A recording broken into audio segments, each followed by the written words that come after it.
ఓం నమ శివాయ. నల్లగొండ లక్ష్మీ నరసింహస్వామి దేవస్థానము బీకోడూరు మండలం ఎర్రవనబాయి దగ్గర ఉన్నటువంటి కొండపైన వెలిసినటువంటి శ్రీ లక్ష్మీ నరసింహస్వామి దేవస్థానము మహాద్భుతమైనటువంటిది.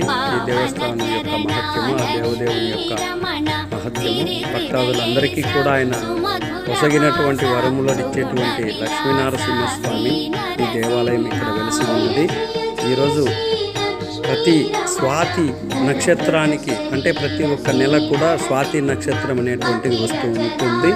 ఆ నక్షత్రం రోజున భక్తాదులు అందరూ కూడా వచ్చి ఇక్కడ అన్నదానాలు, వారి యొక్క కోరికలు తీర్చుకున్న వాళ్ళు, తీరిన వాళ్ళు వచ్చి మళ్ళీ కూడా వచ్చి ఏదైనా దంపతులు కూడా వచ్చి ఇక్కడ మాకు కోరికలు కావాలి, సంతానం కావాలి, ధనము కావాలి, ధాన్యము కావాలి, ఇల్లు కట్టుకోవాలి అనేటువంటి కోరికలు ఏవైతే ఉంటాయో ఇక్కడ కొలువు తీరినటువంటి లక్ష్మీ నరసింహస్వామి ఈ నల్లగొండ దగ్గర వెలిసినటువంటి ఈ నరసింహస్వామిని దర్శించుకొని భక్తాదులందరూ కూడా ఆ స్వాతి నక్షత్రం రోజున తీర్థప్రసాదాలను తీసుకొని ఆ దేవదేవుని యొక్క కృపా కటాక్షములకు పాత్రలగుదురని కోరడమైనది.